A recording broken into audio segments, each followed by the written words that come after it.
Hello investor. सोचिए एक छोटी सी जयपुर की कंस्ट्रक्शन कंपनी जो 1997 में अपने एक ड्रीम के साथ शुरू हुई थी। आज उसने बड़े बड़े hospital, power plant, cement factories और बड़े बड़े इंस्टीट्यूशन खड़े कर दिए। और अब ये फैमिली रन कंपनी अपना अगला बड़ा कदम उठा रही है, स्टॉक मार्केट पे लिस्टिंग होने के साथ साथ। क्या गोयल कंस्ट्रक्शन का आईपीओ आपके पोर्टफोलियो का स्ट्रॉन्ग पिलर बन सकता है? चलिए आइए देखते हैं। तो चलिए इन्वेस्टर शुरू करते हैं शुरुआत से। आइए पहले देखते हैं एक नज़र आईपीओ की डिटेल पे। तो आईपीओ 2 सितंबर को लॉन्च हो रहा है और 4 सितंबर को क्लोज हो जाएगा। लिस्टिंग डेट इसकी सितंबर 5 को रहेगी। फेस वैल्यू 10 पे। इशू प्राइस बैंड 250 से 263 रुपए के आसपास। लॉट साइज 400 शेयर है। Sale type fresh capital cum offer for sale, मतलब पुराने इन्वेस्टर भी एग्जिट ले रहे हैं इसमें से। टोटल इशू साइज तकरीबन 100 करोड़ का है। इशू टाइप बिल्डिंग आईपीओ है और लिस्टिंग इसकी बीएससी के एसएमई सेगमेंट में होगी।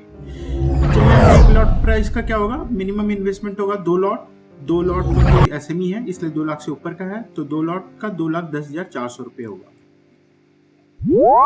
ऑब्जेक्टिव क्या रहेगा इनका आईपीओ का लाने का? तो पहला है इनका रीपेमेंट ऑफ डेब्ट का करीबन 23 करोड़ रुपए। जनरल कॉर्पोरेट पर्पज में इन्होंने 12 करोड़ रखा है। कैपिटल एक्सपेंडिचर कर रहे हैं, इक्विपमेंट परचेज और मशीनरी परचेज के लिए इन्होंने करीबन 42 करोड़ रखा है।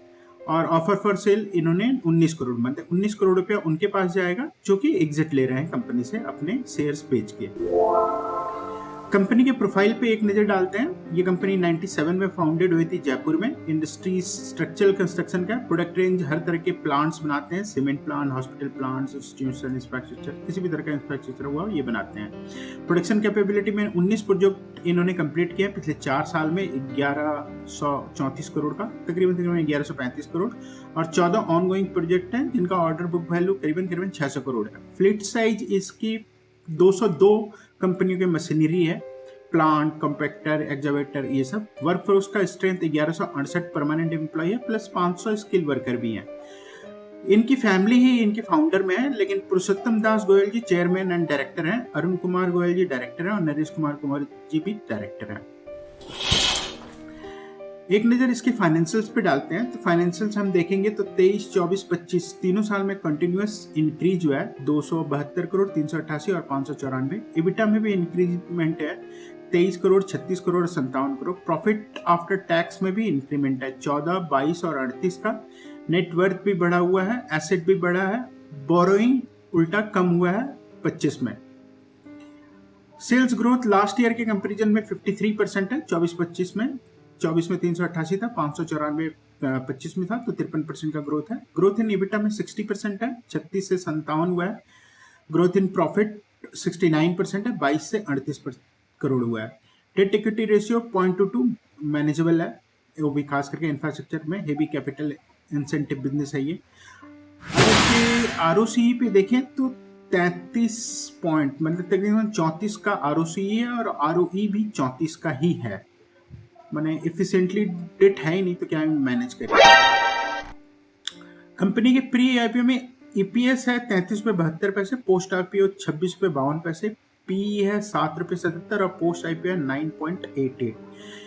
इस इंडस्ट्री का पीई देखा है मैंने, इंडस्ट्री का पीई में 21 आ रहा है, उस हिसाब से इसकी फेयर वैल्यू 559 आ रही है जो काफी ज्यादा है।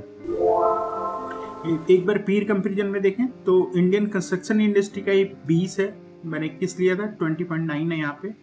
बिल्डिंग इंडस्ट्री का 56 है, इंफ्रास्ट्रक्चर का 28 है, हिंदुस्तान कंस्ट्रक्शन का 39 है, मान का 24 है। मतलब टोटल मिला के देखें तो सिर्फ कंसोलिडेटेड कंस्ट्रक्शन का ही सबसे कम 10 है, बाकी सबका उससे ऊपर ही है।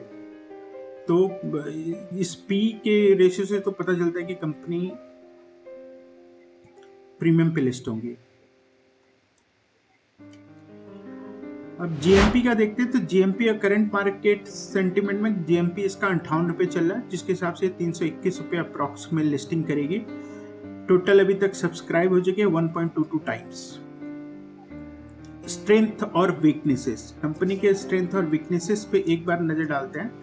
तो स्ट्रेंथ में हम देखेंगे तो जो फाइनेंशियल ग्रोथ है वो काफी अच्छा रहा है, मतलब 273 करोड़ 23 में, 25 में 594, मतलब तकरीबन 3x हो गया, 200 से तकरीबन 600। मैनेजमेंट का एक्सपीरियंस है, प्रमोटर का 50 साल से ज्यादा का एक्सपीरियंस है इनका। और जो भी 19 प्रोजेक्ट कंप्लीट किए हैं उसमें उनके रिपीट क्लाइंट्स काफ़ी हैं। ऑर्डर बुक भी काफ़ी स्ट्रांग है इनका। कंपनी के पास 596 करोड़ का बड़ी ऑर्डर बुक है जो कि आगे इनके लिए ग्रोथ का काम करेगी। डेट कंपनी का बहुत ही कम है, लगभग दिख ही नहीं रहा, और कैश फ्लो भी पॉजिटिव है जिससे कंपनी का फाइनेंशियल स्ट्रेस काफ़ी कम होगा। अब वीकनेस पे एक नज़र डालते हैं, तो वीकनेस में ना इनका सेक्टर डिपेंडेंसी ज़्यादा है, जिसकी वजह से ये एक ही सेक्टर में काम करेंगे जैसे कंस्ट्रक्शन में। ऐसे में लिस्टिंग का इनको फायदा मिलेगा और वर्किंग कैपिटल का हल्का प्रेशर है इनके ऊपर, जिसकी वजह से आरओसी और आरओई लगभग सेम था।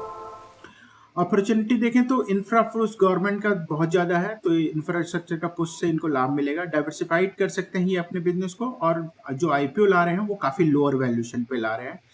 10 का भी पीई नहीं है, और इंडस्ट्री में कोई भी ऐसी कंपनी नहीं है जिसका 10 से नीचे का पीई हो। इस कंपनी का लेकिन है, तो लोअर वैल्यूएशन है।